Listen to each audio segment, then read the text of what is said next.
welcome back, ladies and gentlemen, boys and girls. Here we go, game number 2 of the series now, SFTe, up 1-0 in this best-of-3 series. Obviously, this is a case of game number 1, hour-and-a-half long match itself. On top of that, with the draft and even a little bit of pause in between, essentially was a 2-hour game there in game number 1. So, and not only say that, not to sound like I'm complaining by any means. I mean, it was a fun match overall, definitely at its points, but I kind of only imagine also for the players here. You know, playing a match like that, grinding it out, and knowing now, especially if you're Vega Squadron, you lost that match. Now you have to bounce back and try to come back here in what is game number 2. I'm BreakyCPK, joined by Skim. Skim, how do you think Vega Squadron's feeling right now? It's tough. After such a game, you always feel a little bit down, and you feel a little bit on edge potentially even. But they also have a coach with them, Kips, former TNC, former Fnatic coach. I believe she's even there in person in Russia right now. I'm not sure if all 5 players are actually at the boot camp. I think only 4 of them are there. Either way, having a coach there, talking you through this and potentially calming you down, reminding you that there's a lot of things that they did right and a lot of things that they can build on in this match as well, I think should help. But yeah, if you lose a game like this, you're always going to kick yourself in the butt, especially, I mean, we both highlighted there could have been a time window where Vega could have even 5-med before that Arc Warden came online. So there definitely is some sort of, well, if only we had, sort of thinking going on, but hopefully Vega can focus their attention to this game. And this game, though, even if it is a new one, the draft looks very similar. Just about to say the same. The only difference so far is that Chaos Knight instead of Ancient Apparition with the 2nd pick. So if I'm Vega Squadron, I would not be surprised to see AA banned here. They also banned. See that I also understand completely. They take out the Arc Warden right away. And again, even the AA here would not be surprised by it. But yeah, Arc Warden, they're like, okay, we're not going to let them get that again. Let's not deal with that here. You talked about the Broodmother ban last game as well. I wonder if that's also going to be an option for them they're thinking about here. But yeah, Arc Warden, I get the reaction coming out from Vega Squadron. 5 seconds remaining. For sure. Though, as it's one of those things where if you in a best of 3 especially, if you lose to sort of like a cheese pick, I'm not saying the Arc Warden is a cheese pick by any means, but it's a bit of an unusual pick, right? If you lose to one of those heroes, it tends to draw itself into the rest of the best of 3, where you'll see the team who lost against it ban it all the time, which is why sometimes in the best of 3 teams will start off in the first game with something like a Broodmother Meepo, just to sort of force the enemy, if you do win, it forces the enemy to sort of incorporate it into their draft because they feel that much more intimidated by it. So Arc Warden already get banned out, and SFT obviously they have a lot of heroes and a lot of strategies under their belt, so Arc Warden by any means not really a necessary part of their execution. No, it's definitely not, but again, definitely did not want to deal with it again, so they banned that with the Ancient Apparition, of course. Monkey King coming out with a 3rd pick for Vega Squadron. We've seen a little bit of Monkey King, core Monkey King in this event especially too. Wonder how they're going to run it here. I assume Aloha Dan's going to be playing it. It's very likely, yeah. It's very likely going to be a core Monkey King. Core Monkey King just makes a lot of sense in this day and age, because we've seen some roaming Monkey Kings in Asia, but most of the time you definitely want to have it as a core. It can be a carry for sure, but a lot of times even it's played as an offlaner to contest the enemy safe lane farm, because with his long range, or with his long attack range, Monkey King can contest farm quite easily, especially against melee cores. So we'll see how they're going to run it. I honestly love this opener from Vega with the Shaker Bane.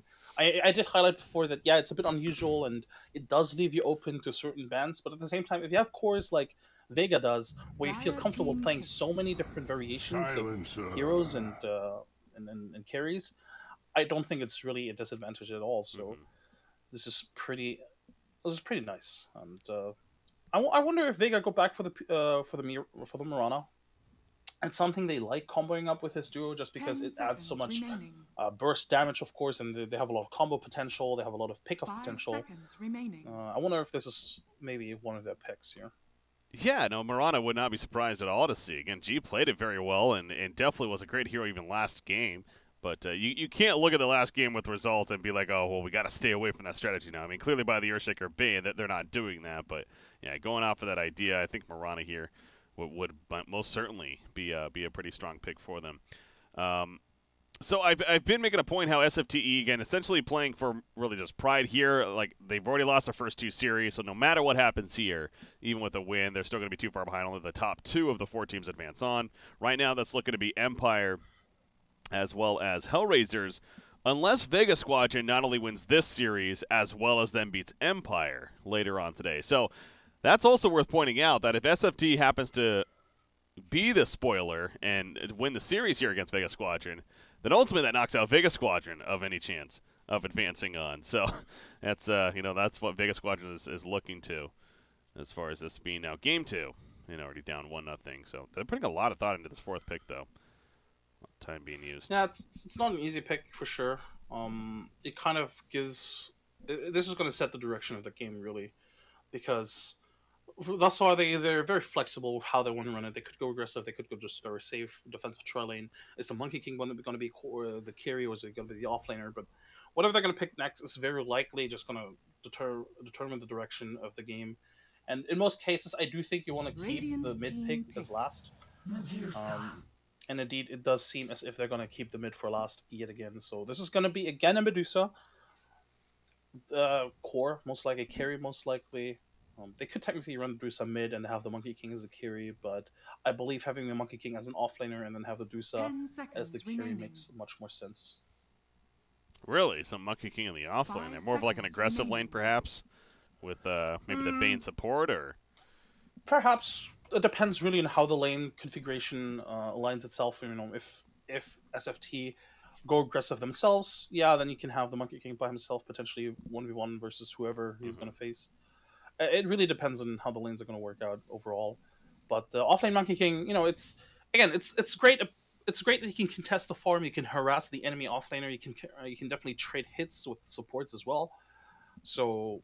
It's not a bad pick by any means, or it's not a bad sort of like offlaner by any means. We've seen it a couple of times in NA. Mu has played it a couple of times. I believe Zai as well, and in this team as well. What's it called? Oh wait, they're playing with a stand-in. Who's that? I was about to say Afterlife usually also plays a very good Monkey King offlaner, but they're playing with Nofia now as a stand-in. That's a good point. I take it that Vega aren't all at the bootcamp just yet, or maybe they're on their way to. But Afterlife. Either way, this is a stand-in. Yeah, Afterlife's just like, I'm done. I cannot do that again. 2-hour match there. So yeah, that's actually worth pointing out. But Skywrath Mage going to be the 4th pick from SFTe. We saw Skywrath Mage yesterday in our coverage. I don't think it was from them. I think it was from a different team, but actually it might have been from them because we did watch them yesterday. Maybe it was. Anyways, point is, support Skywrath Mage. He's great harassment early on, especially. SFT ran a Skywrath Mage yesterday in the Join Dota League. So okay, so something else even. Okay. 10 seconds remaining. They ran it as 5 position 4 Skywrath Mage, and then had the. I mean, so look, because they have the silencer, it leads me to the belief it's position 5 silencer, and a position 4 Skywrath Mage, and then an offlane Nyx Assassin. I think that's the most logical conclusion. Yeah.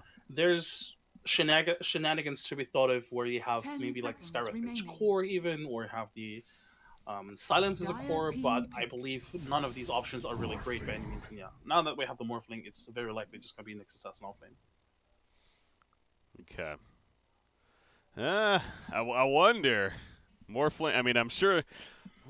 Okay, hear me out here, because I got this idea of, could they possibly go for like an offlane Morphling? I know that's a thing where you just really get more of the stun duration out of his massive stun. You just kind of build more utility style, and then maybe have Skywrath mid as a result with like Nyx Assassin as a 4. Like, is that something that could happen, or would that just not make the most sense to you? It could, but I don't think it would be great. I think the traditional, the way, running it traditionally, just having, either CK or Morphling mid now. Oh no, it is a Skywrath mid. Alright. Maybe it is an offlane Morphling? Maybe. You I might mean, just be right, yeah. wait to see if they swap here, but I don't think it's particularly great, just because I think there's lots of ways to deal with the Morphling, and an offlane Morphling doesn't really want to go for the Lincolns. You usually go for the Yules, Etherlands, something along those lines. But it is probably just going to be... It might not be the offlane Morphling that we think of, with a strength build. It might be a carry Morphling, and they go sort of an aggressive tri-lane again and have the Morphling farm safe lane, So... yeah. We'll see. I don't think you want to go with that strength build in this game. He might. Well, I don't think it would be great. That final pick does make it a little more awkward, too, because Legion Commander with the press the attack, being able to purge that off quickly right there is something that they're going to have to be concerned about. Oh, okay, see, they are swapping. See, both teams are swapping around here. Now, this is... Because even Vega Squadron, they're still swapping around quite a bit with their heroes. I think with Vega Squadron it makes more sense because they have a stand-in, so they weren't really sure, how they're going to lane what and how they're going to play what, because effectively No Fear isn't really a traditional offlaner.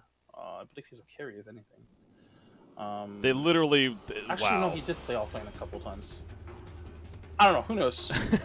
we'll see. All right, so for all we know, they're going to swap. Well, look at this. Illidan ended up on Morphling after all that swapping going on. Yeah. So Pablo's playing the Chaos Knight. So I mentioned this in the previous draft that we did see a roaming Chaos Knight yesterday too, and that's going to be the case here. With how. But it is an offlane Nyx Assassin and a mid Skywrath.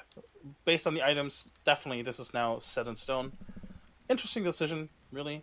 It's actually kind of nice if you can play the support CK. I mean, we've seen already. There's a couple of counter picks against the CK, right, with the Dusa and the Legion Commander in some sense. But now they're countering a support, really. So we'll see. Radiant structures are fortified. What an interesting draft, to say the least. Yeah, and after we've had that game one, we get a draft like this. Yeah, definitely kind of a change of pace for sure. Things were starting out the same, and you're like, oh god, here we go again, and then boy did it take a turn when it comes to Medusa just used a Fairy Fire for no reason. That preemptive Fairy Fire, man. That's wasted gold, buddy. He might have just been trying to swap around the item slots and accidentally clicked on it, but whoops. That's a whoops indeed. Okay, so Thompson Skyrath, though. I'm excited for this. Like, I've not. It's been a long time at least since we've seen a core Skyrath mage. But explain to me what should we maybe expect? Like, what's the possibility that can happen here with a mid Skyrath? Like, why mid Skyrath? So the possibilities here are, of course, there's a lot of burst potential, and together with the Nyx Assassin, together with the CK, you have a lot of ganking potential, really. It's just a lot of magic damage, and the silence is really, really strong against pretty much most of these heroes. But why I didn't want the Skyrath really to be mid is I think there's a lot of, the control on the dire side. The Fisher alone is such a good spell against the Skyrath mage. And there's a Nightmare, the Fiend Script, the Duel. There's so many ways to the Boundless Strike. There's so many ways to dealing with Skyrath, and Skyrath is such a squishy hero that I don't think it's necessarily a great pick here. But Skyrath is one of those snowballing heroes, right? If he snowballs out of control, it's going to be really difficult to deal with him, especially if he builds up an item advantage with the Yule Scepter potentially. Veil of Discord is going to make him much tankier as well. And of course, just in general in lane, he's actually kind of difficult to deal with as well. Yeah, you can zone him out, but he's going to get last hits, most likely at some point, because he can just spam out Arcane Bolt. Well, they really want to address him. This is 3 heroes in the middle lane. Bane's harassing him. You got Earthshaker nearby. They're going to try to go for a first kill, but Thompson knows something's up. Oh, as I say that, uh-oh. I think I have to take back my statement. He's not going to get farmed. No, he's not going to get farmed, and now he might die even first blood. No, he's a little bit too fast. Yeah, he's running 330 movement speed, base movement speed. Boots on Earthshaker, though, keeping up. Pops the salve. Slayer has another Fisher in 5 seconds. Where's the support? He's running forever. Meanwhile, kill the Legion Commander. Oh, that was in the jungle even, yeah. And now they're rotating over, and now Thompson's not only going to be fine, but now Bane and Earthshaker have to be careful about hanging around here too long. That's it. Drusa did just already hit level 2. Did get a couple of lasts, 8 and 3 already, and Thompson, oh god, nothing. Here we go again. Okay, he's fine. Yeah, you're right, though. Literally no CS, but that's understandable considering he's just been trying to survive this whole time. But so the trade-off is now Bane and Earthshaker, though, are a little bit slow start for them because they did not get the kill in the end.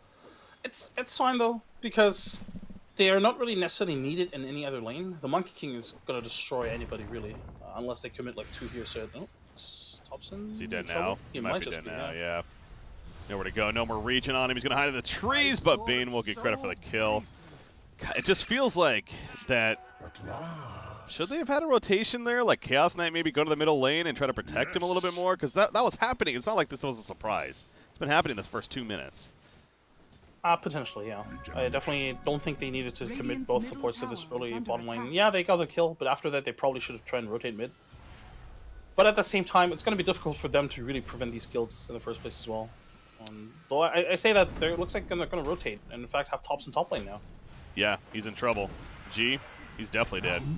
That damage coming out, the Arcane Bolt spam, and Pablo had that Chaos Bolt and the Reality Rift as he hit level 2, so ends up being an easy kill up there. We got quite a bit of movement. So who's taking over middle now? It's Nyx Assassin. It's like, all right, if you want to try lane middle, let's just send Nyx Assassin there, and he'll do just fine. I like this change up a lot. This is gonna make their lane so much more effective. Sure, Nyx Assassin is gonna get outfarmed by the Medusa, but it's the supports will not try and kill him. They're gonna try to divert their attention top, and this is a lane they can deal with much better. I was going to say, they can turn on a Bane up here, and they easily do. For a second, Pablo actually ran away. Thompson's like, no, let's go. And they do get the easy kill. Now, Thompson, he's in a little bit of trouble. Monkey King, level 2 Jingu Mastery, boundless strike. Big hit right there, but G needs to be careful about overcommitting. That lifesteal kicking in, though. Thompson. Why was he hanging around for so long, man? Yeah, he is dead. They were not going to get that kill with the lifesteal, and that proved to be the wrong decision. And now Pablo's also in trouble. He has a Reality Rift, but let's make a fun play with that. There's the Fisher available. They should be able to get this kill. Thompson's coming in. They could turn on the Monkey King. Oh, goes for the Reality Rift. No, can't get it off in time. So he'll be fine. Okay, not often you see a Skywrath Chaos Knight in the lane together, and Skywrath is supposed to be more the core, and Chaos Knight's the support. What we have up there at the top lane, though. Yeah, very unique situation, but I don't know. This is why I love watching SFT. They just pull out these kind of things. They're a very fun team to watch, honestly. Not only because of their draft, but also the way they play and execute those drafts. And this lane change-up, I don't think you would see this from a lot of teams, but then you realize, all right, this lane configuration is not working out for us, but rotating the Skywrath top is just going to make life much more easier. I mean, as I say that, yeah, we're definitely seeing a weakness of Skywrath Mage Core in the sense that he can be roamed on very easily, and you have a Bane Earthshaker who are very effective at that. So they're completely taking Skywrath out of this game right now in the sense of at least farm. Now he is level 4, and levels alone are actually pretty damn good on this hero, but they've really locked him down in this game, and that's setting up all 3 lanes to actually go fairly well. The bottom lane is even going okay. I mean, LC's. He died the first time, but he's been fine since. He's farming up the jungle. Morphling is getting free farm, but are you really concerned about that right now for your Vega Squadron? No, not really. It's still just a Morphling. And they have a lot of ways in the mid-game to deal with the Morphling. As you pointed out earlier, Duel, Fisher, Fiend Script, there's still a lot of ways to deal with it, even if he gets the Lincolns. So if you're Vega, you definitely want to focus on the mid-game aggressors, and the mid-game aggressors in this game are the Skywrath and, of course, the Nyx Assassin. So keeping them down delays their mid-game impact quite a little bit, and Vega buy themselves more time with it. And yeah, sure, the Bane dies there, but he dies so far back, and Thompson has to walk back to the lane. Well, I was watching that the whole time. It took them a good 20 seconds to kill him. I mean, they were running after him forever. He kept juking and juking, and finally they do get the kill. But like you say, it's well, you know what? In a sense, space created there for the dire side. Meanwhile, G's having free farm top lane. So now Bane he ports to the bottom lane. My thanks. As he actually resurrects right here. How's Nyx Assassin managing middle lane? He's 17-2. I gotta imagine he's doing all right. Obviously, he had a very late start against the Medusa, but he's it seems like he's managing fine here. Yeah, and it's unfortunate for him. It's not gonna get easier. Once Medusa's face boots up, I expect Nico to basically get nothing without using spells. It's super difficult as a Nyx Assassin to last against a hero like the Medusa. Especially if he doesn't have any help, of course. And CK can't really dedicate much of his time, even though he's sitting around the mid lane. Can't really dedicate much time to helping this Medusa because this Nyx Assassin because he needs to help the Skywrath. Yeah, that's an understatement almost. It's continuing to be so much pressure up here. And as I say this, Chaos Knight comes in, and now Earthshaker could be in trouble. Thompson's a Half-Life himself, though, and G's coming in the flank. They're going to kill Slayer, but it comes at an immediate cost, and you do not want to man-fight this Monkey King. This is why. One more auto attack. He gets it. Oh, he went the wrong direction, actually. Pablo, good stun. And he's going to keep his distance. He doesn't have Balanced Strike just yet. Pablo, can he pop the Shrine? Yes, they get the Shrine, and G's still going in. I don't know about this anymore. Oh, boy. He got a little too tunnel visioned, and Pablo even turns onto him. This is really good for SFT. Now Thompson got the experience both from killing the Monkey King and the Earthshaker as well. And suddenly he's almost, I mean, he's level 5.5. Bottom lane. Unfortunately, Illidan has to trade his own life. Yeah, that was a good job by Bane. Again, the heartache came in the last second. The duel set up. Is this a victory? Definitely with Earthshaker. Maybe not. Okay, yeah, the fissure was late, so doesn't actually get the victory, but still get the kill on him. Double kill for No Fear as he comes in late. Mid lane in trouble here. No mana burn yet on Nyx Assassin. It's level 4 Impale, though.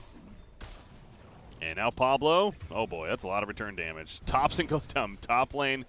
While this is happening, we already have 14 hero kills at 8 minutes. Another crazy start to this game here. Might be a 15th. Illidan. Oh, what a juke to juke right there, but it's not going to matter. Unless they kill No Fear, that curse may put him to death. No, 30 life, he'll be fine. Illidan's still alive with the strength. Oh, he keeps getting juked. Just a little bit too far and actually just tanky enough to manage to live that whole time. Illidan, what a player, honestly. Tough to kill. But unfortunately, Thompson once again died top lane. Solo to the Monkey King. If they get a return kill here, that could be great, but of course it's Monkey King. Yeah, I'm not going to get him that easily. What about Nyx Assassin not going in the mana burn here in his build, despite a Medusa? This is purely a lane farming build. With a mana burn, you can't. I mean, you're not going to effectively zone out Aloha Dance out of the lane really with mana burn. But this way he can ensure that he gets farm because he can just use Impale as a farming ability. Bottom lane, No Fear suddenly just 2 runs at him. lessons. Yeah, I mean, I'm looking at those last hits. I mean, Nyx Assassin's really jumped up, man. He's second in the game overall. Medusa still has a massive lead, but it's understandable considering how it's been going on. But yeah, the first victory for LC as he duels up the Silencer at the tower. Gets the easy kill as a result. G's farm has slowed down a little bit top lane as he's dealing with both the CK and the Skywrath up here. Skywrath is level 6, so Mystic Flare's ready. I like Skywrath's build. He has 2 null talismans and now even the Robe of Magi. That's going to be for the power treads here, but just maximizing all the intelligence early on, as you'll see on Skywrath. And I'm sure like a Veil we'll probably see, as you're talking about earlier. The Yields even. Possibility. Oh, wrong side. Will it matter? Balance strike in. Bane is here as well. No Fiend's Grip. Doesn't have the Heartache. There's that Mystic Flare. Oh, no! They pulled him out! Oh, the miscue there. And now Pablo. I mean, I guess it saves Skywrath, but yeah. That's not what Pablo, he wanted to do. Very unfortunate for them. They probably should have gotten the Reality Rift first for the minus armor, and then used the Mystic Flare, or just not use the Reality Rift at all. Maybe they got the kill anyway.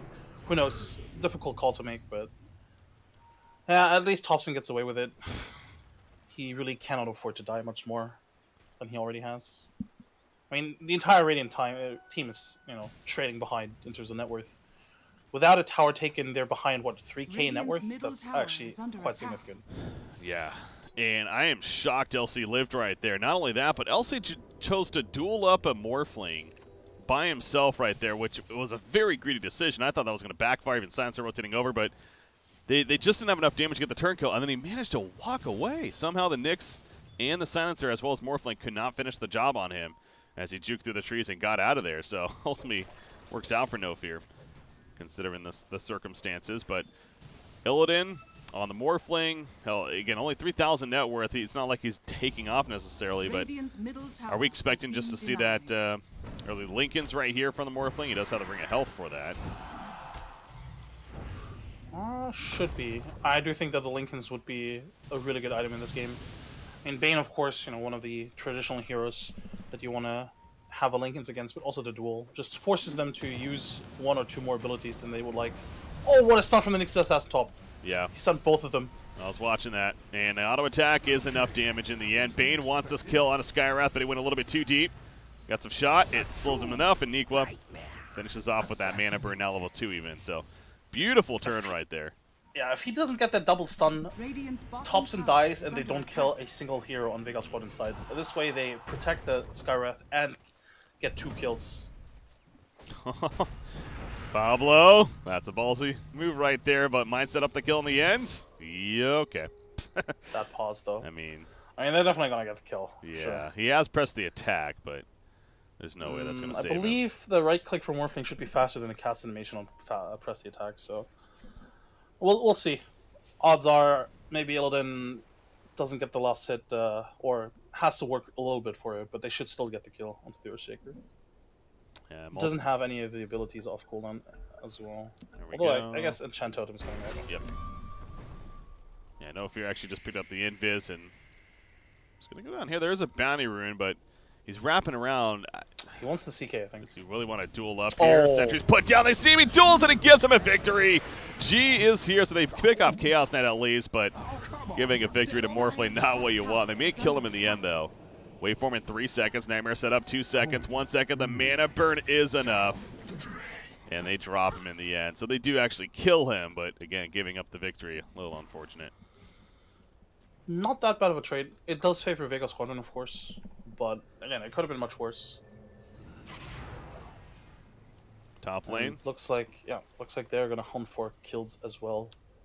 Now this Nyx Assassin's level 10. This is again what essentially ended up being a solo mid Nyx Assassin, so wanted to make use of the early levels here that Nikwa has. Not gonna find anyone currently though, because you got Earthshaker and Monkey King smoked up, and they're wrapping around towards the top. Thompson. He's just gonna miss the courier as well. Dire's middle tower Thompson is probably dead here. There's the jump. He immediately goes for the turn, but with Earthshaker being a Mystic Flare, yeah, go for the turn kill. Is it enough damage? The lifesteal kicks in, and all of a sudden G's back to above half-life. So no kill, bottom lane. Nico made his way all the way over here, but no fear, falls back before he can be jumped. So he's good. Nyx Assassin going the Blink Dagger, by the way. 1,800 gold saved up, so Nikwa, he's making use of the farm.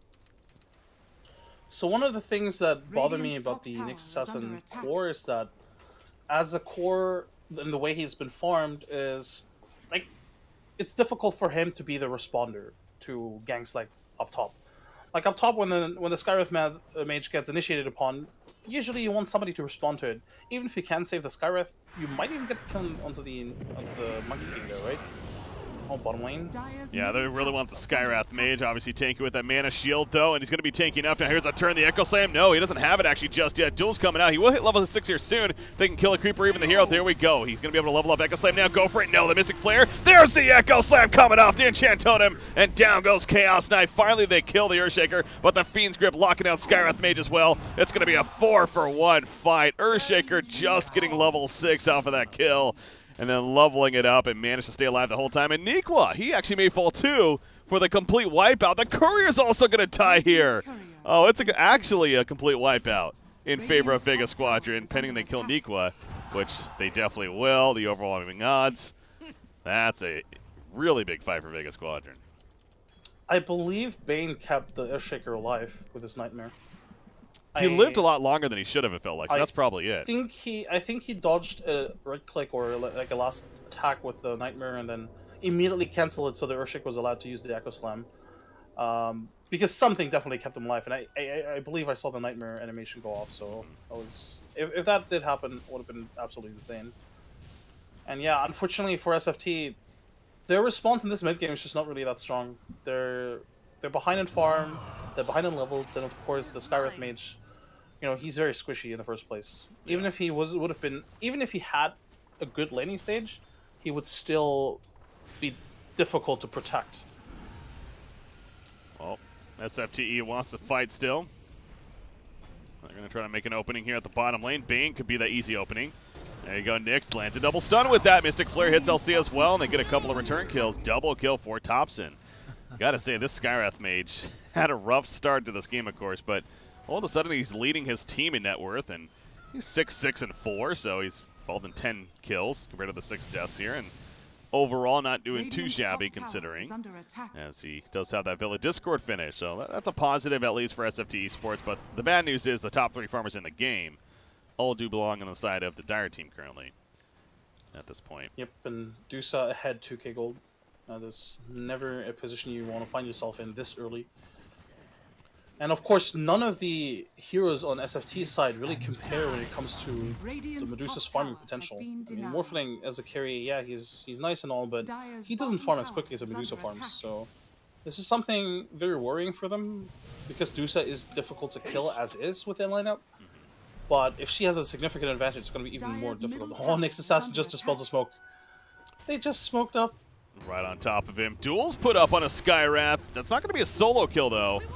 And now LC could be in some trouble diving a little bit too deep. Pablo, he's pulling an Earthshaker. This is a very uncoordinated fight, honestly. That was like even a global silence use right there, and the turn on a Chaos Knight as the Wukong's command comes out. So LC did end up dying, ends up being a 1-for-1 so far.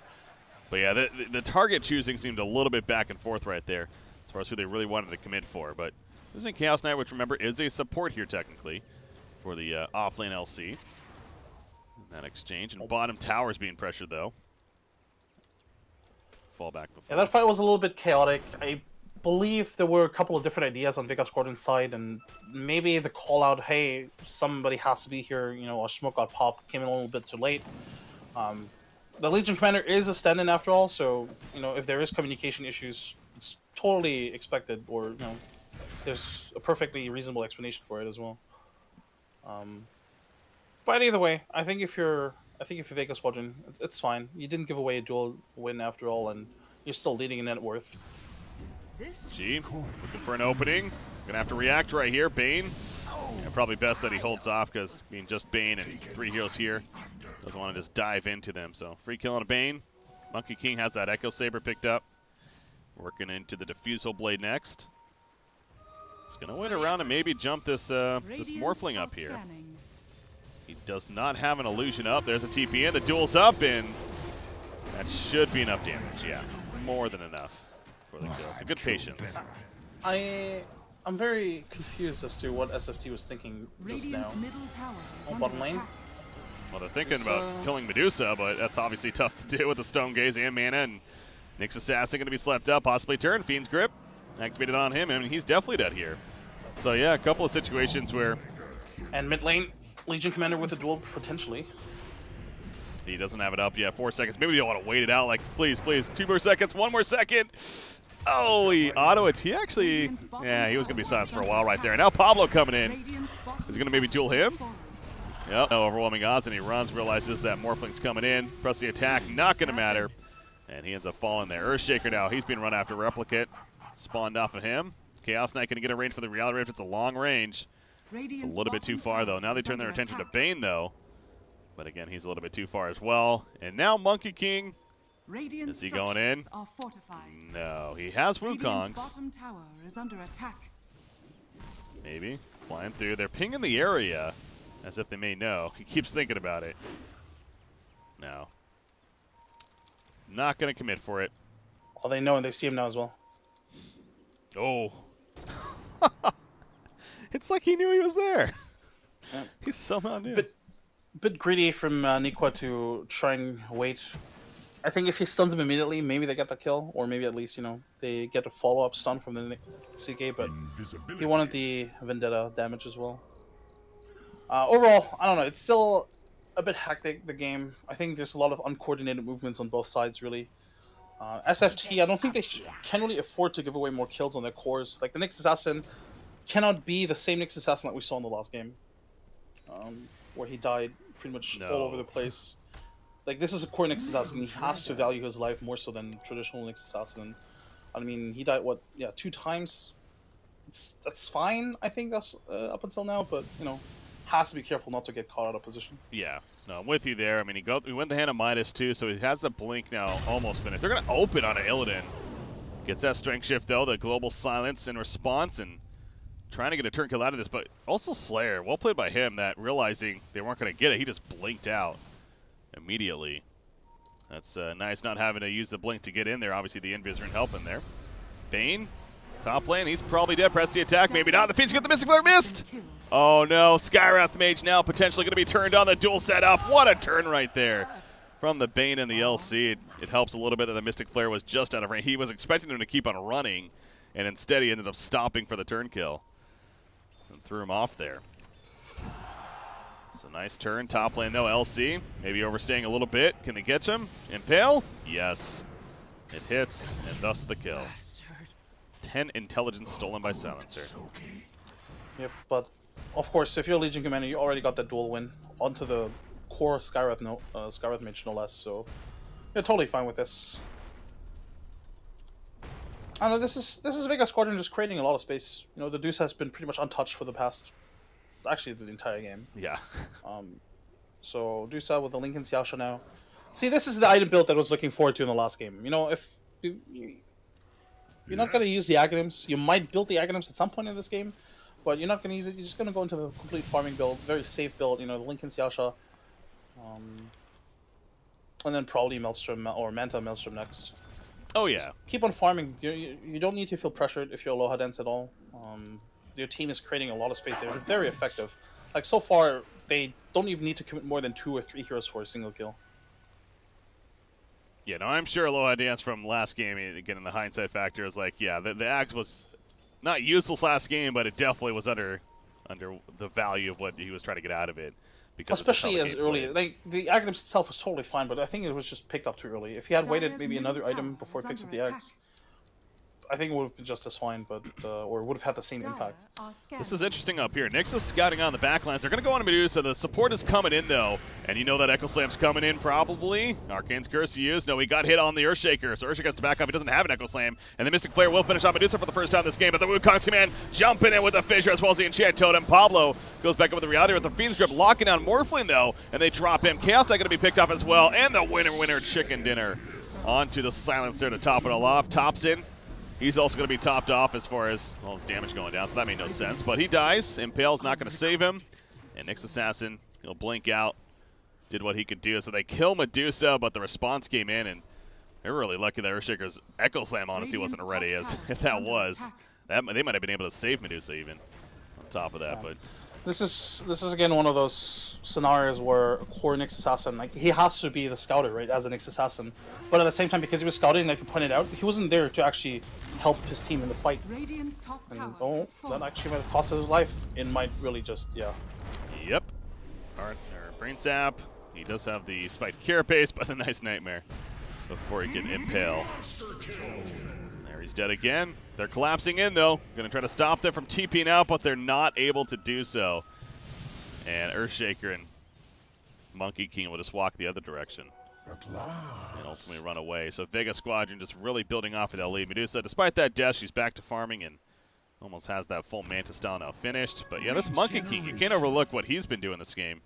I mean, the Diffusal Blade now, no doubt helping plenty there, and the BKB queued up on top of that as well. So Dire's middle tower. It's going to be really difficult for SFT to fight into this Monkey King. The Wukong's Command is such a strong ability that SFT can't really deal with. They have a lot of burst potential, but only single target burst. And if they focus everything on one hero that isn't the Monkey King can just sit in his ultimate and be happy. Like, they're not going to be able to actually zone or kill him during his ultimate, especially because of the bonus armor, of course.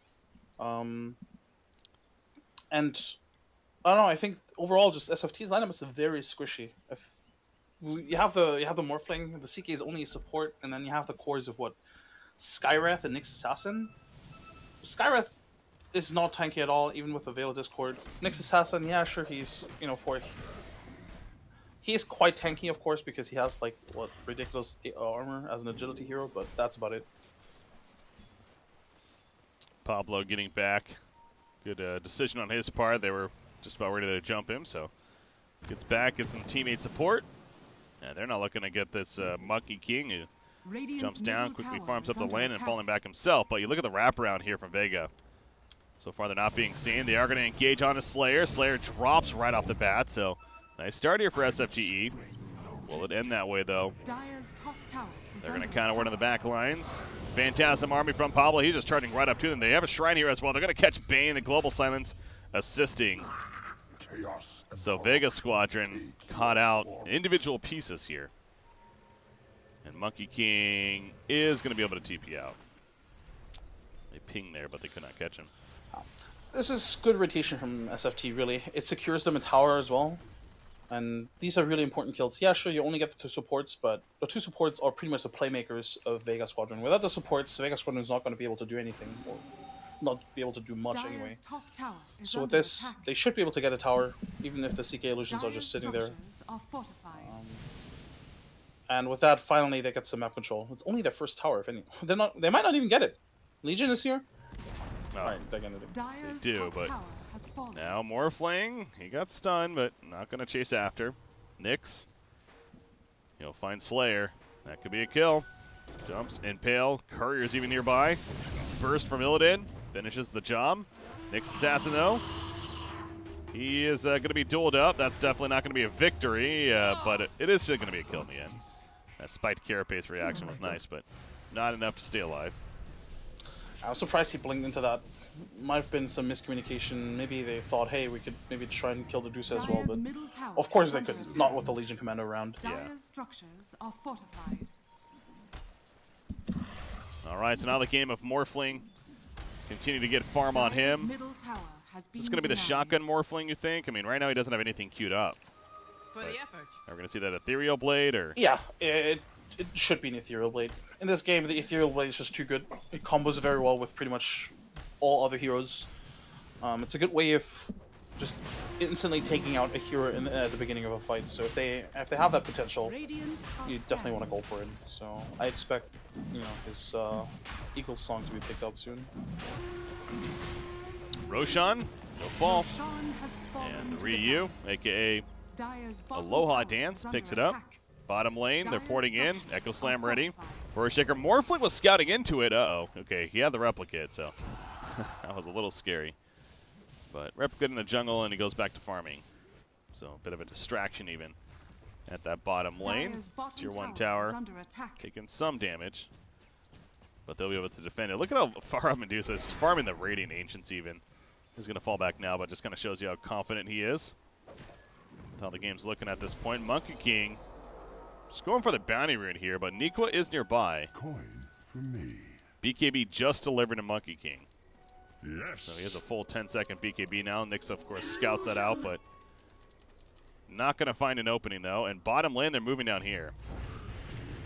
This goes duel. Okay, yeah, he's going to go for Sansa. He's pulling away with the Reality Ray, so may not get the victory. Yes, he will. The Echo Slam comes out of secure, and they take out Pablo on top of that. So you knew the follow-up was coming. It does. Probably going to push out bottom lane now. Yep, and pretty much as last game, SFT doesn't really have a good way of taking a 5-on-5 fight right now. So if Vega was to group up as 5 and push down the bottom lane, there's not really a good way of SFT engaging there. If anything, it's almost worse than last game, because last game they at least had a Clockwork who could just jump in, you know, and be a little bit of a sacrificial lamb, but this game, what do they have? They have the CK, who, well, doesn't really have any items. I guess Blink Dagger, but yeah, that doesn't really help initiate. I mean, it does help initiating, of course, because it extends your range, but into a 5-on-5 team fight, you don't really want to blink in as a CK.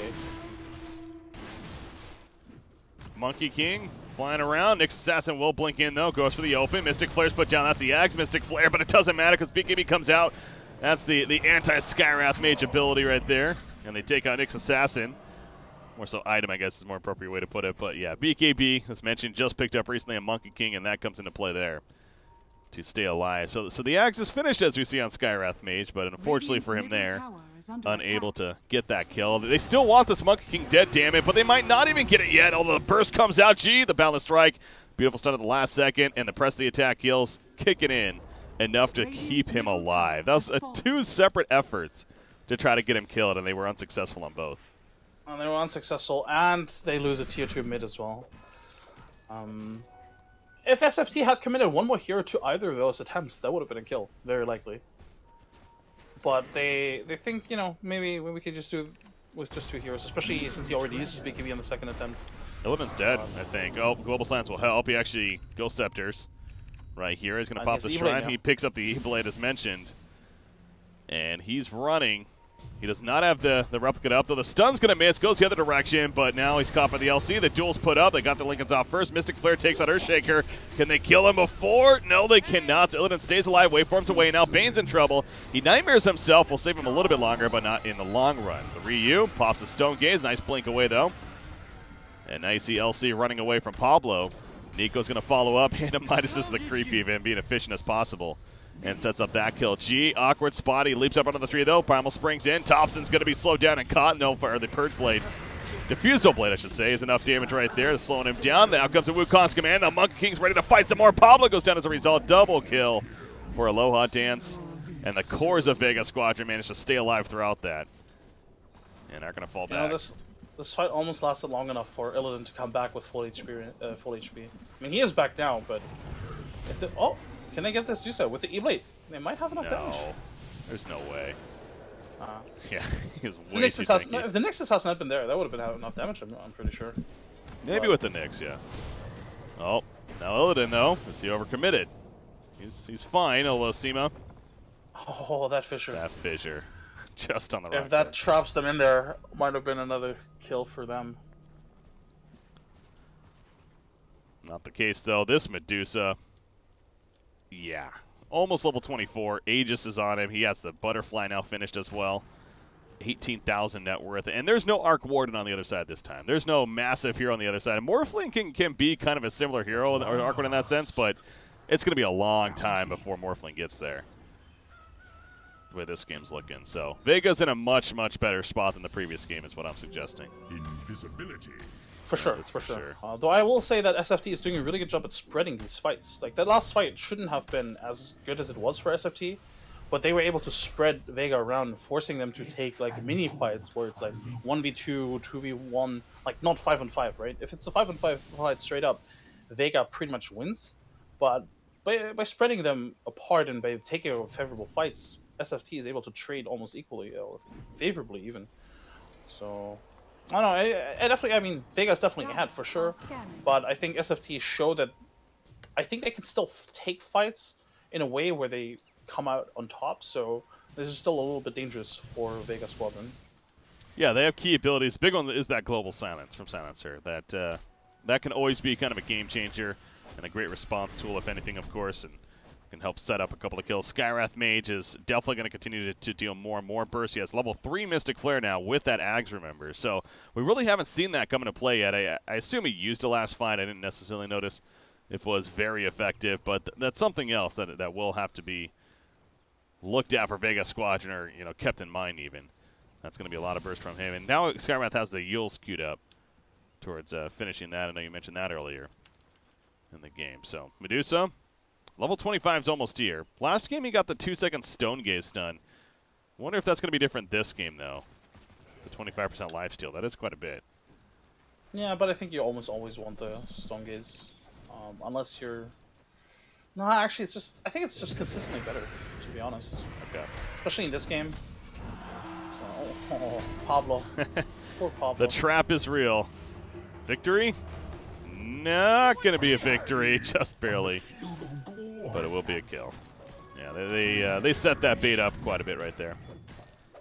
And Pablo fell for it.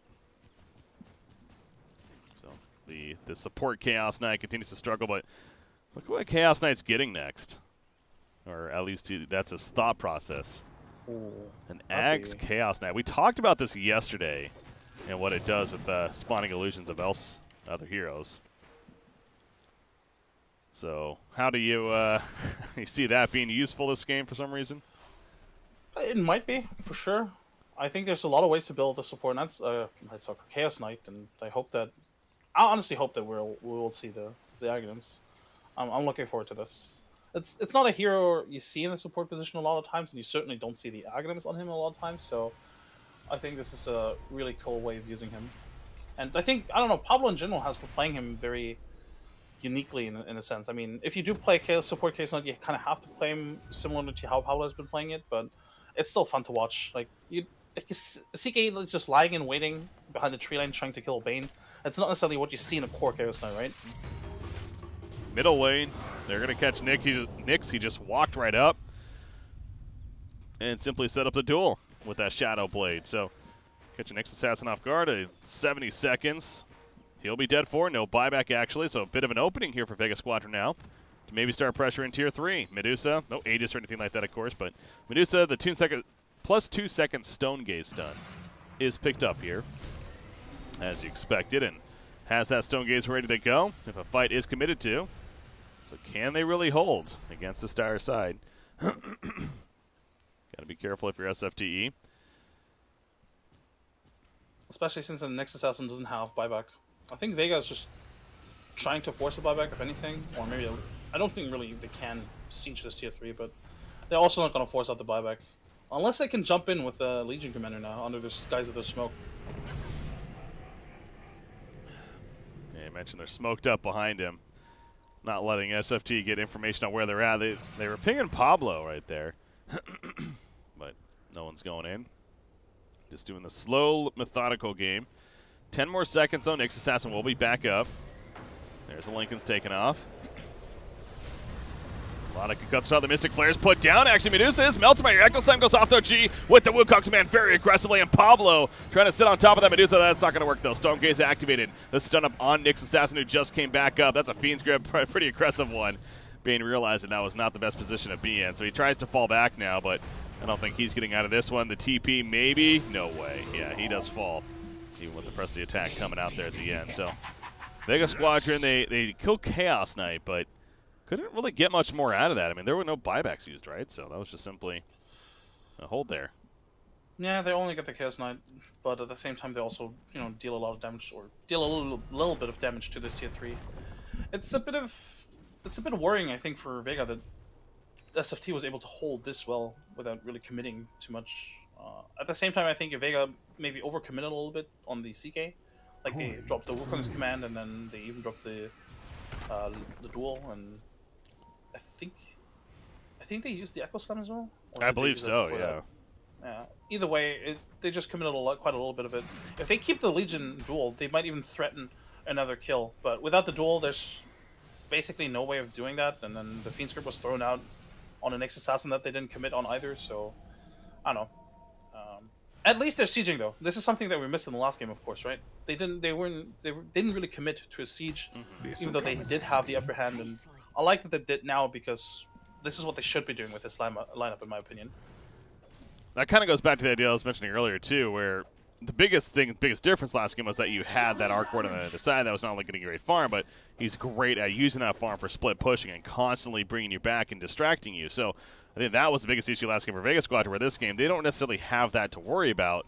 I mean, Morphling can get to that point, but with the way he's built right now, I mean, he's not necessarily going to be there anytime soon. So, yeah, they're definitely not having to worry about that issue. In fact, they've only lost 2 towers at 38.5 minutes. So they have a lot going for them there.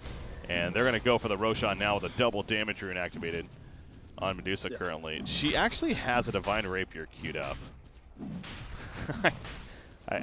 Part of me hopes he doesn't go that, but at the same time, you're right. Are they really killing her? And that'll just end the game sooner, I guess. But with an Aegis, a lot of ends might just pick it up, honestly.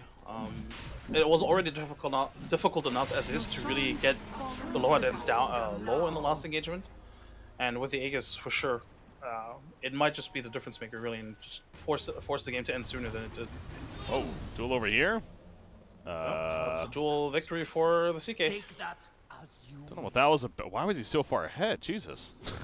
Shadowblade Blink, I think he had the right idea in mind, but his team was just not in position to really follow up on it. Yeah, they had been, sure, but no, they just not close at all. That's the issue. That makes it not a right idea, right? Yeah. You got to know that your teammates can't get there as soon as you can. I glanced away for a second, and before I know it, Elsie's just jumping in and going complete YOLO mode. So, yeah, that was a little bit too far. That's another victory he gives up. This one to Chaos Knight, which, yeah, that's support Chaos Knight, but at the same time, he still has potential for some nice upfront damage. And feeding that off to him top lane. What's going on up here? Next assassin nearby. The Echo Slam opening on a Morphling, though. The Global Silence comes out in return. Bane, he may end up falling with his auto attacks. Illidan, the shotgun comes out, and yes, they do. Nyx Assassin hiding inside the Axe. And the Wukong's command, the BKB from G, but they don't even know where he is. Don't have the detection for it, so they're having to run, actually. Retreat here for Vega Squadron. They might follow up on it. CK and Skywrath are coming in. Pops a link in. It's nice Manta from Aloha, and that'll keep him alive. So they cannot capitalize further, but still a couple of kills. Now going to push out the top lane. And it all goes back to the LC kind of diving as he did. It seemed a little silly shortly after the Roshan kill especially. So it's kind of slowing things down a little bit, going to reset here. And then try to make some kind of push. But Medusa, 4,800 gold saved up. You got to figure she's going to buy some item next, like before they try to really push, whether it's the rapier or not. But could go with an MKB, could go with a Mjolnir. Potentially, Mjolnir could actually be really strong here. But yeah, I don't think this is a Divine Rapier game just yet. Maybe after 2 more items, maybe like after an Ice Scotty, he can, but she's still very squishy. 2.1k HP is not a lot. Yeah, it's still with with the BKB, it's still very difficult to bring her down, especially since a lot of the damage on bottom lane. That's a duel. Yeah, it's not enough though. They tried. Yeah, with the BKB, it's still going to be difficult for SFT to bring her down because obviously they do rely on that Scarith Mage to deal most of the damage, but still, I don't think you really want to risk it. There's no point in risking it at this stage. Vega Squadron, man. It's like it would be fun to see. It would definitely be fun to see. And technically speaking, while she does have the Aegis, it is going to be difficult to bring her down. But that window is closing soon because the Aegis is obviously going to run out. It'd be fun to see, but it goes back. Is it really just the necessary item that they need to try to finish this game? I mean, we saw what happened last time, and last time maybe it made a little more sense because of where the game was at and just how long it was lasting right there. But this feels just a little forced at this point. There's still other items that you're getting at, like the MKB, for example, that you could get instead, that where you don't have that risk factor if you happen to die to then completely turn the tide of the game in the other team's favor. But again, hasn't committed to it yet, just has it in the queue. It doesn't mean he's actually going for it. For all we know, he's just trolling us. But 5,600 gold saved up, and you have to think that push is coming soon here. Another pause. Yeah, this Vega Squadron just continues to have these issues, man. Both in the first and the second game. I believe, I mean, that's kind of the issue if you have a stand-in, right? I think one of the sorry, I think one of the reasons why they have a stand-in in the first place is actually because Afterlife also had internet connection issues. Somebody told me something in that regard, so that's a bit of a bad luck streak for them right now. Yeah. And hopefully LC comes back in. Yeah, I wonder if the Afterlife situation, that was just he had to go somewhere. Maybe he was just having the net issues. So decided to step out for game 2. We talked about the standing once again coming in here. No fear. But going to wait on him to return. Well, I guess today, guys, it's going to be potentially another long day. Yesterday we had 3 best-of-3s as well, and all the series went the distance. So it's a long casting day there. And this is our first series of the day. We had a 2-hour first match, and this one's dragging on right here. And at this rate, if Vega Squadron holds on, of course, that means a game 3 coming up for this one. And things that the schedule's going to be changed a little bit today. I'll say that much. So obviously we'll keep you guys updated on what the status of these following matches that are set to happen. Again, technically the Midder feed versus Mouse Sports is supposed to start 15 minutes ago, but of course the idea is that they're going to wait for this one to finish and then we cast that. But again, we'll get information on that and try to see how things are looking as the day moves on here. But we're focused on this series for now of what is Vega Squadron versus SFTe. All right, so Aegis on Medusa. Again, now 6,200 gold saved up, so matter of time before that item's bought, whatever it is. And then the play after, Legion Commander BKB, they probably want to get that finished as well, and he just about has it, as he needs the Ogre Club picked up. And then what about Monkey King? MKB being worked on by him, but that's going to be a while before he has that. So Morphling has to be careful. Already popped his BKB and they're targeting him. Oh no, he's being slowed down, does not have a replicate up. They're going to go after the duel, does come out. Mystic Flares in response to the global science. Morphling will stay alive, gets the winner. He does die after that when he's dead for 85 seconds. So is the Legion Commander, but that's got to be a bigger deal for SFTe now in the sense of negative. For sure. You know, the funny thing is he actually did have a replicate up, but he didn't go there because the replicate was also in a compromising position. Oh.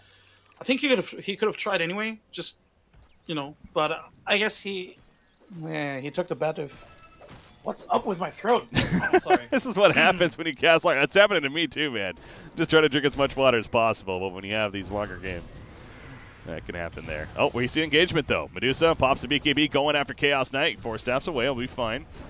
For now, another Mystic Flare. That Axe Mystic Flare, it's definitely doing some damage. Cheese is eaten by Monkey King as he got pretty low there. So he manages to run away though. Medusa gonna be jumped. Did purchase that Divine Rapier. Obviously has the Aegis though, and beating down on that tier 3 tower. He's getting really low. Jeez, okay, he's going to die. Yeah, they have to defend this. Of course, with that Divine, jumps in. The BKB Echo Slam as well, and Skywrath is dead for 80 seconds. Has a buyback. Will he be using it? Looks like yes is the answer. Has a Mystic Flare ready to go once again. The Melee Rack's dropping. Finally melts away. Mystic Flare's put out, but he jumped out before it really did anything. And thus he's going to be fine. Aloha Dance also makes its way out of there as well. So they come and they get the Melee Racks. It was an Aegis use, but they fall back before much else happens. Yep, this is the Vega that I think this is pretty much how they wanted to play last game, or how they probably should have played last game. Like you mentioned, it's a different game, of course, because there's no Arc Warden.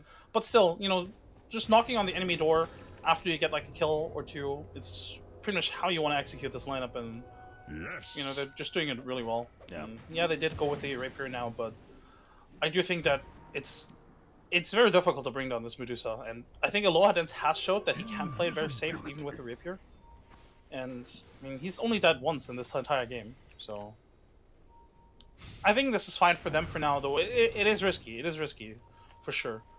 But at the same time, SFT is not in a really good position to take these fights right now. They can if they get those pickouts, and I think they've shown that they can get those pickouts. But it's still not an easy thing to do. Okay, by the way, Axe is picked up on Chaos Knight, so we'll see if that comes into play here perhaps in the Morphling. The BKB is going to be activated, going toe-to-toe with the Medusa, but this is not a fight. Morphling's going to win. He has to get out. He waveforms away, just trying to run. Pablo still has that Phantasm. They're not using it just yet. Global Silence coming out. Reality Rift. There's the Phantasm of the Morphlings. The Mystic Flare. Medusa's dropping. If the Medusa dies, the Divine Rapier will fall, but she barely lives. The bait was real, but it's not enough. Morphling goes down. So does CK. And now Skywrath Mage. Yeah, at least got onto the ledge, and he blinks out somehow, so good job by Thompson there, but oh my gosh, that almost worked out for the Radiant side. It just didn't, though, and now it's just falling apart. The Nightmare, a little awkward. Not going to matter. Silencer's going to fall. And again, Morphling's dead for another 60 seconds. SCSC is still alive. Wow. All right, well. He's still alive. Use the Midas. There you go. He got the Midas. He's fine. Efficiency. Well, we saw that come into play there with the CKX. Oh, it's pretty fun to watch. But at the same time, though, it's still against the Medusa. Like, how effective is that really ever going to be, right, against the Medusa? And, of course, since Morphling is still down, there's no buyback of the Silencer either. This is likely another set of racks. Yeah. Yeah, Skywrath Mage. Another Mystic Flare's ready. Not getting in range, though. What were we going to say? Sorry. Yeah, with that, I just don't really see SFT coming back into this game. I mean, yeah, it's not over, of course, but it's very difficult for them to fight against 2 lanes pushed in. And what's stopping Vega really from just doing what they did thus far, just doing it to the top lane, right? They're just going to push a top lane together, potentially wait for a pickoff, and then they're just going to execute again. So, I don't know, I think if you're SFT, you might want to focus your attention into the next game already. I'm not saying it's over by any means, but it feels very over. It's definitely, and yeah, I know that's going to sound like we're complaining, like, oh, come on, let's just move on to the next game. But there definitely is a point to that, where you just played an hour and a half, almost 2-hour game in a sense, with all the pause and everything in the first game. Yes, you won, but now game 2, we're coming up to 50 minutes here. You know, how much do you really want to grind this out? Obviously, the circumstances are different than the previous game. So maybe they have that mentality of like, well, we were able to come back last game, so we're going to still stick in there. It is different here, but at the same time, they have every right to stay in, and they're choosing to do that, and you know, obviously want to try to win it here and not have to go to that game 3. But you know, I'm with you. Vega Squadron's in a very, very comfortable position now of winning this game. I mean, you still have outer towers up here for the Radiant side. They just killed bottom tier 1, so you still have middle and bottom tier 2 towers going. Yeah, you have those towers, and at the same time, SFT doesn't have a good lineup to deal with these waves. Morphling is pretty much the only hero that can actually reliably kill these heroes without, or these creeps without taking a lot of damage. Skywrath certainly doesn't deal with these waves too well, and Nyx Assassin, I guess, has Impale, but that's basically it. So going forward, you know, they have to do something. And you could see, you know, they were posturing up top because they expected Vega to push in, and they planted a ward, they waited, but Vega was smart enough to not immediately force the issue. Instead, they fell back, farmed up a little bit, and potentially just waiting for a new item. They could just wait on maybe like the Scotty on the Medusa to make her even more tanky. This will do. They're not under any pressure by any means, even though they could technically, you know, they could try and force the issue, but they're not under any pressure. If anything, it's SFT that have to do something. And as I say that, they're smoked up, looking to force a fight. Yeah, again, if they can manage to somehow take down the Medusa, steal the Divine Rapier, Morphling especially, or even the Chaos Knight, honestly, it's some good value there, and they're going to find him. Now the BKB's pop, though, and now you definitely don't want to fight into that. He has the assistance nearby, so unable to find the jump. Slayer will deward there and run away. He has the gem, obviously, to assist. So as far as vision goes, they got a ward in the middle lane now, but not much else to work with here. What is the Radiant side? So they smoke up again, and they're going to try for another opportunity. See if they can find an opening. I don't think they were seeing smoke, so maybe. Bane is going to check out Roshan. This is a pretty much maximum Roshan respawn time. 20 seconds. Here we go, though. Pablo jumps in. Mystic Flare's put down. They do kill Earthshaker off the back. Global Silence used as well. Legion Commander pops a BKB. Remember, Medusa doesn't have his. He used it just earlier. So, yeah, the Dire Side wants to keep retreating here. They're going to catch Bane, who has attempted a TP, and that's 2 pickoffs. No buybacks. The Reality Rift does not pull in. Monkey King had the Lincolns. Also now the BKB activated. Medusa trying to hunt for him. Blinking 3 on Chaos Knight. Nyx Assassin also has a blink. He's going in. Can he get the impale? He does. Chaos Knight comes in as well. Reality Rift, there's a lockdown. Nyx Assassin, spiked Gearbase, but there's another BKB from the Ryu, and turning on to Chaos Knight pretty damn quickly. He still has that Phantasm Illidan. They got the pick. They want a Skywrath Mage, and he's staying dead for 100 seconds. Now there's a dieback on him. They got LC, though. So these trade-offs happening in this fight. A Morphling, yeah, he's TPing out now.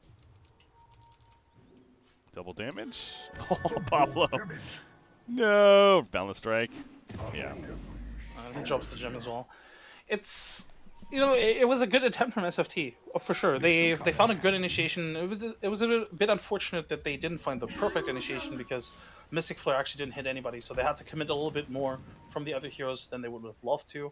And they chased them, and they died, but they died very far outside their own base, so they didn't really put their base at risk by dying, you know, in front of the enemy base.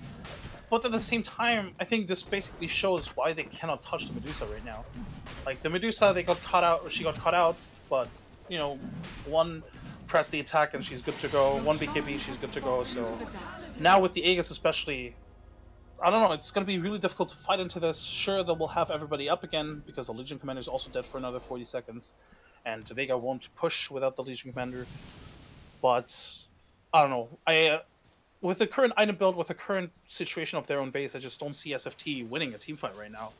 They would have to find a really strong initiation. Vega would have to overextend, maybe waste a couple of spells on a single target, and maybe have the Druze in a compromising position, but it's not going to be easy. Let's just put it that way. Oh, they're definitely trying the Whoa. Wait, what? They use Phantasm on the Medusa illusion. Yeah. That's also a cute play. That's a very cute play. Okay. So that's the idea. You replicate Medusa, you Phantasm the Medusa army, and then all of a sudden you have 3 Medusas yourself. He's baiting out with one here. But that's a very unique concept by SFTe. I kind of like the idea, but it's, honestly, Vega might have to get a hex on somebody to deal with that.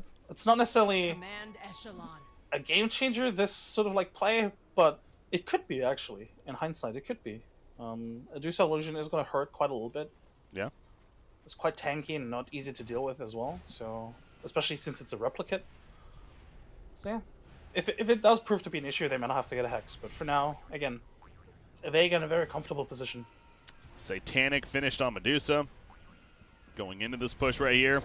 So good luck killing her. At least that's what it sounds like it should be on paper. Just a very difficult task. And they burn a lot of the mana. Mystic Flare That'll bring him pretty low. Again, he still has the axe as Satanic. They do catch Legion Commander, though, as he was going in. The blade mill's going to be popped by him, though, as he runs away. The Global Silence activated. Echo Slam in the backlands. A lot of creeps nearby as well. Skywrath Mage is dropping. He gets 4-step forward, but it's not going to be enough. He has a buyback now, though. STST's on the run.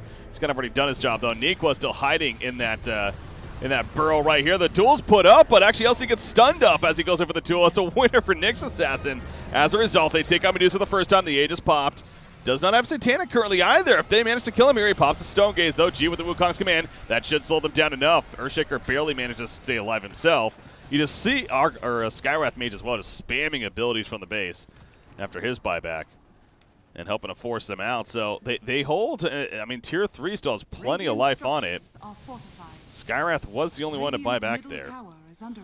Unfortunately, though, if you look at the base, you know, there's a huge creep wave coming in, and next time they won't have Glyph, and the Tier 4 will take more damage. So this is just, yeah, they definitely hold very well, even if they had to buy back, of course. But they hold the line, they get the Aegis, and they showed that they can kill the Dire Heroes, but it costs them quite a little bit. And at some point, those resources, be it buyback, be it Glyph, they're gonna run out. I think Vega, you know, I think they might feel intimidated a little bit by the way that SFT held the base. But if you're Vega, you could also just fall back, farm up one item or two, and then go back and try again, honestly. See, this is the problem with Divine Rapier, though, in my mind as well, is that, and I'm not saying they've necessarily been doing this, but the logic is that, yes, your damage is insane, and it allows you to help the siege better, whatever, and much more of a threat, and thus the other team's scared of themselves, but you also have this mentality now of, I have a Divine Rapier, I have to be really careful, and, you know, so you play maybe a little more safe than perhaps you would with said, like an MKB instead or whatever else, where playing that more aggressive route may have gotten you the kill and ultimately help lead you to victory, or if you're playing safe, it's just more of like, I want to make sure I get back before I actually die and drop a Divine Rapier and give it to the other team kind of deal. So, again, I'm not suggesting that's necessarily what happened there, but that no doubt has to be part of the mental state, too, when you have this item as early as you did. Oh, for sure. For sure. You definitely can tell that, you know, they're playing a little bit more safer. They're always grouping up, making sure that Aloha Dance is practically never alone.